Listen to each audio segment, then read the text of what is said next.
Assalamualaikum warahmatullahi wabarakatuh. Dulu, saya selalu berpikir bahwa Arab Jahiliyah merupakan bangsa yang sangat buruk, sampai saya menemukan sejarah yang sebenarnya. Mekah merupakan kota suci umat Islam yang memiliki sejarah panjang yang tidak hanya menjadi pusat ibadah, tetapi juga mencatat perjalanan penting dalam sejarah dunia. Kota ini memiliki peran besar dalam perkembangan agama Islam dan peradaban manusia secara umum. Dengan berbagai peristiwa bersejarah sejak zaman Nabi Ibrahim alaihissalam hingga era modern, Mekah terus menjadi magnet spiritual bagi umat Islam di seluruh penjuru dunia. Mekah, atau dalam bahasa Arab disebut Makkah Al-Mukarramah, berarti kota yang mulia. Kota ini adalah pusat spiritual bagi lebih dari 1 miliar umat Islam di dunia.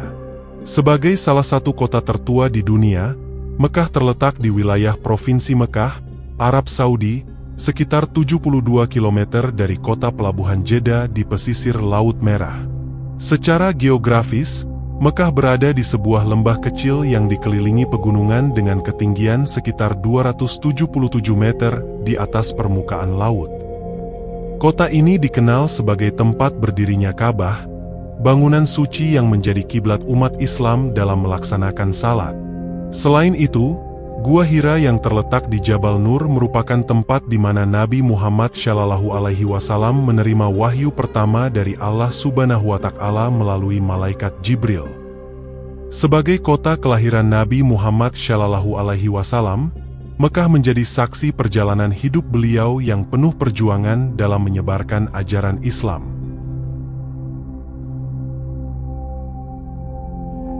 Di masa kini, Mekah tidak hanya menjadi destinasi utama bagi jamaah haji dan umrah, tetapi juga simbol keimanan dan persatuan umat Islam di seluruh dunia. Sejarah awal Mekah dimulai jauh sebelum masa Nabi Muhammad SAW. Pada mulanya, wilayah ini adalah sebuah lembah tandus yang tidak berpenghuni. Namun, keberadaan sumur Zam-Zam yang ditemukan oleh Nabi Ismail alaihissalam atas perintah Allah Subhanahu wa Ta'ala, menjadi titik awal berkembangnya kehidupan di lembah ini. Selain itu, peran besar Nabi Ibrahim alaihissalam dalam mendirikan Ka'bah menjadikan Mekah sebagai pusat ibadah. Beliau bersama putranya, Nabi Ismail alaihissalam, membangun Ka'bah sebagai tempat untuk menyembah Allah Subhanahu wa Ta'ala. Ka'bah inilah yang kemudian menjadi magnet bagi orang-orang di sekitarnya untuk menetap di Mekah. Di masa selanjutnya, Mekah berkembang menjadi kota perdagangan yang strategis. Letaknya yang berada di jalur perdagangan antara Mediterania, Afrika Timur, Asia Selatan, dan Arab Selatan membuat kota ini menjadi pusat pertemuan para pedagang dari berbagai wilayah. Pada masa kekuasaan suku Quraisy, Mekah semakin makmur dengan pengelolaan perdagangan yang terorganisasi di bawah kepemimpinan Qusay bin Kilab, kakek Nabi Muhammad SAW. Nama Mekah memiliki banyak penjelasan mengenai asal-usulnya. Salah satu riwayat menyebutkan bahwa nama ini berasal dari burung muka, sejenis burung yang banyak ditemukan di wilayah Riyadh. Namun, ada pula pandangan lain yang menyatakan bahwa nama Mekah berasal dari sifat spiritual kota ini. Dalam bahasa Arab, kata Makkah memiliki arti menghapus atau membersihkan.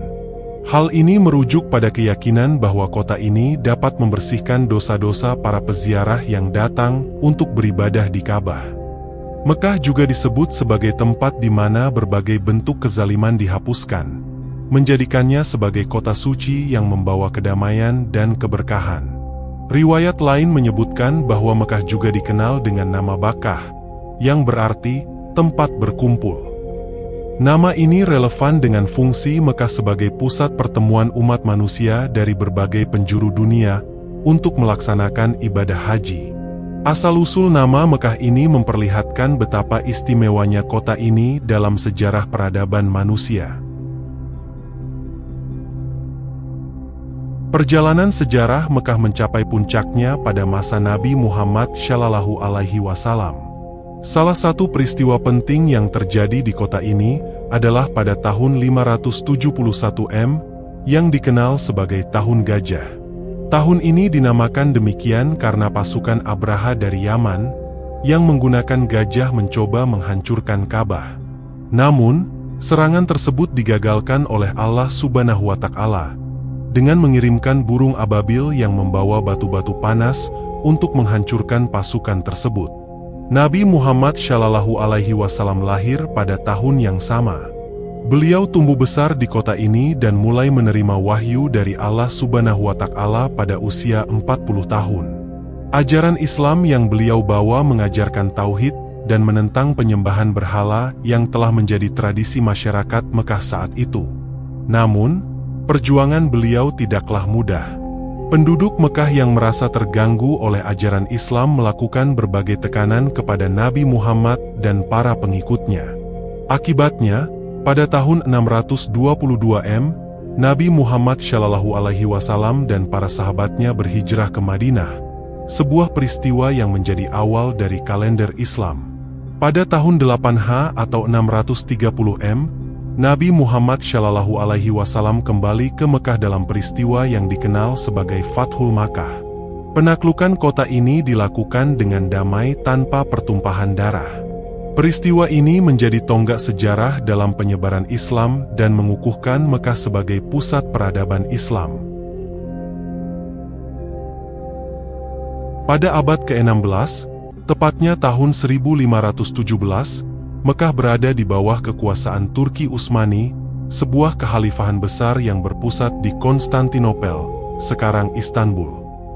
Di bawah pemerintahan Turki Utsmani, Mekah tetap menjadi pusat spiritual umat Islam. Setelah runtuhnya kekhalifahan Turki Utsmani pada awal abad ke-20, Mekah menjadi bagian dari kerajaan Arab Saudi yang didirikan oleh Ibn Saud. Penemuan minyak di Arab Saudi membawa perubahan besar bagi perekonomian dan infrastruktur Mekah. Pemerintah Saudi melakukan renovasi besar-besaran, termasuk perluasan Masjidil Haram untuk menampung jamaah yang terus meningkat setiap tahunnya. Saat ini, Mekah telah berubah menjadi kota modern dengan fasilitas canggih. Bangunan pencakar langit seperti Menara Abraj Al-Bait, yang juga dikenal sebagai Menara Jam Mekah, berdiri megah di sekitar Masjidil Haram. Pembangunan ini mencerminkan upaya pemerintah Arab Saudi untuk menjadikan Mekah sebagai kota yang mampu memenuhi kebutuhan jamaah haji dan umrah dari seluruh dunia.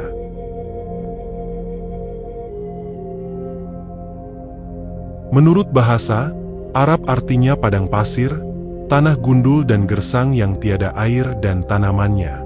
Sebutan dengan istilah ini sudah diberikan sejak dahulu kala kepada Jazirah Arab, sebagaimana sebutan yang diberikan kepada suatu kaum yang disesuaikan dengan daerah tertentu, lalu mereka menjadikannya sebagai tempat tinggal. Jazirah Arab dibatasi Laut Merah dan Gurun Sinai di sebelah barat, di sebelah timur dibatasi Teluk Arab dan sebagian besar negara Irak bagian selatan. Di sebelah selatan dibatasi Laut Arab yang bersambung dengan Lautan India, dan di sebelah utara dibatasi negeri Syam dan sebagian kecil dari negara Irak. Luasnya membentang antara 1 juta mil kali 1.300.000 mil. Jazirah Arab memiliki peranan yang sangat besar karena letak geografisnya. Dilihat dari kondisi internalnya, Jazirah Arab hanya dikelilingi gurun dan pasir di segala sudutnya. Karena kondisi seperti inilah yang membuat Jazirah Arab seperti benteng pertahanan yang kokoh, yang tidak memperkenankan bangsa asing untuk menjajah, mencaplok dan menguasai bangsa Arab. Oleh karena itu penduduk Jazirah Arab hidup merdeka dan bebas dalam segala urusan semenjak zaman dahulu. Dalam Sirah Nabawiyah yang ditulis Syekh Syafiur Rahman Al-Mubarakfuri menyebutkan silsilah keturunan dan cikal bakalnya, kaum Arab dibagi menjadi 3 bagian, yaitu 1. Arab Baidah, yaitu kaum-kaum Arab terdahulu yang sudah punah dan tidak mungkin sejarahnya bisa dilacak secara rinci dan komplit, seperti Ed, Samud, Tas, Judais, Imlak dan lain-lainnya. 2. Arab A'ribah, yaitu kaum-kaum Arab yang berasal dari keturunan Yarib bin Yasjub bin Kahtan, atau disebut pula Arab Kahtaniyah. 3 Arab Mustaribah, yaitu kaum-kaum Arab yang berasal dari keturunan Ismail, yang disebut pula Arab Adnaniyah. Tempat kelahiran Arab A'aribah atau kaum Kahtan adalah negeri Yaman, lalu berkembang menjadi beberapa kabilah dan suku. Yang terkenal adalah 2 kabilah. 1 kabilah Himyar, yang terdiri dari beberapa suku terkenal, yaitu Zaid al-Jumhur, Kudha'ah dan Sakasik. 2 kabilah Kahlan, yang terdiri dari beberapa suku terkenal yaitu Hamadan, Anmar, Tayyi, Madshaj, Kindah, Laham, Judzam, Ast, Aus, Hazraj, anak keturunan Jafnah Raja Syam dan lain-lainnya. Suku-suku Kahlan banyak yang hijrah meninggalkan Yaman, lalu menyebar ke berbagai penjuru jazirah menjelang terjadinya banjir besar saat mereka mengalami kegagalan dalam perdagangan. Hal ini sebagai akibat dari tekanan bangsa Romawi dan tindakan mereka menguasai jalur perdagangan laut, dan setelah mereka menghancurkan jalur darat serta berhasil menguasai Mesir dan Syam. Dalam riwayat lain, dikatakan bahwa mereka hijrah setelah terjadinya banjir besar tersebut. Dikisahkan, Nabi Ibrahim alaihi salam hijrah dari Irak ke Haran atau Hirran, termasuk pula ke Palestina, dan menjadikan negeri itu sebagai pijakan markas dakwah beliau. Beliau banyak menyusuri pelosok negeri ini dan lainnya, dan beliau pernah sekali mengunjungi Mesir. Fir'aun, sebutan bagi penguasa Mesir, kala itu berupaya melakukan tipu daya dan niat buruk terhadap istri beliau, Sayyidah Sarah. Namun Allah membalas tipu dayanya, senjata makan tuan. Dan tersadarlah Fir'aun itu betapa kedekatan hubungan Sarah dengan Allah. Sayyidah Hajar sebagai abdinya, Sarah. Hal itu dia lakukan sebagai tanda pengakuannya terhadap keutamaannya. Kemudian dia, Hajar, dikawinkan oleh Sayyidah Sarah dengan Nabi Ibrahim. Ibrahim alaihi salam kembali ke Palestina dan Allah menganugerahinya Nabi Ismail dari ibunda Hajar. Sayyidah Sarah pun terbakar api cemburu. Dia memaksa Nabi Ibrahim untuk mengekstradisi Hajar dan putranya yang masih kecil, Ismail. Maka beliau membawa keduanya ke Hijaz dan menempatkan mereka berdua di suatu lembah yang tiada ditumbuhi tanaman, gersang dan tandus, di sisi Baitul Haram, Makkah, yang saat itu hanyalah berupa gundukan-gundukan tanah.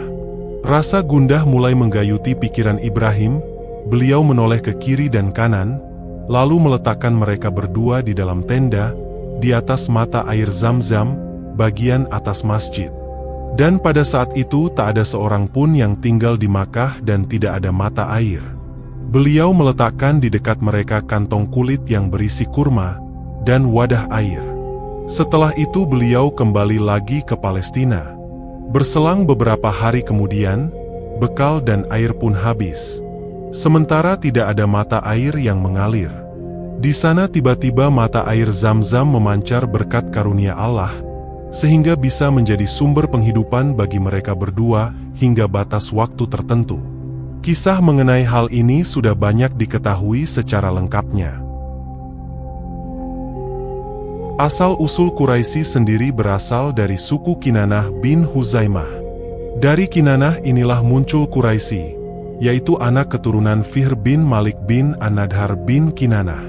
Quraisy terbagi menjadi beberapa kabilah, yang terkenal adalah Jumuh, Sam, Uday, Mahzum, Tim, Zuhrah dan suku-suku Kushay bin Kilab, yaitu Abdud Dar bin Kushay, Asad bin Abdul, Uzza bin Kushay dan Abdu Manaf bin Kushay. Sedangkan Abdu Manaf mempunyai 4 anak, Abdu Syams, Naufal, Al-Muttalib dan Hashim. Hashim adalah keluarga yang dipilih oleh Allah yang diantaranya muncul Muhammad bin Abdullah bin Abdul Muttalib bin Hashim. Rasulullah pernah bersabda, sesungguhnya Allah telah memilih Ismail dari anak keturunan Ibrahim, memilih Kinanah dari anak keturunan Ismail, memilih Quraisy dari anak keturunan Bani Kinanah, memilih Bani Hashim dari keturunan Quraisy dan memilihku dari keturunan Bani Hashim. Hadis riwayat Muslim dan At-Tirmidzi dari Al-Abbas bin Abdul Muttalib dia berkata, Rasulullah bersabda, sesungguhnya Allah menciptakan makhluk, lalu dia menjadikanku dan sebaik-baik golongan mereka dan sebaik-baik dua golongan, kemudian memilih beberapa kabilah, lalu menjadikanku di antara sebaik-baik kabilah. Kemudian memilih beberapa keluarga lalu menjadikanku di antara sebaik-baik keluarga mereka, maka aku adalah sebaik-baik jiwa di antara mereka dan sebaik-baik keluarga di antara mereka. Diriwayatkan oleh At-Tirmidzi, setelah anak-anak Adnan beranak pinak, mereka berpencar di berbagai tempat di penjuru Jazirah Arab, menjelajahi tempat-tempat yang banyak curah hujannya dan ditumbuhi oleh tanaman. Ibnu Hisham dalam Sirah Nabawiyahnya berkata, seluruh orang-orang Arab berasal dari anak-anak Ismail dan Kahtan. Salah seorang dari Yaman berkata, Kahtan adalah anak Ismail, dan Ismail adalah bapak seluruh orang-orang Arab.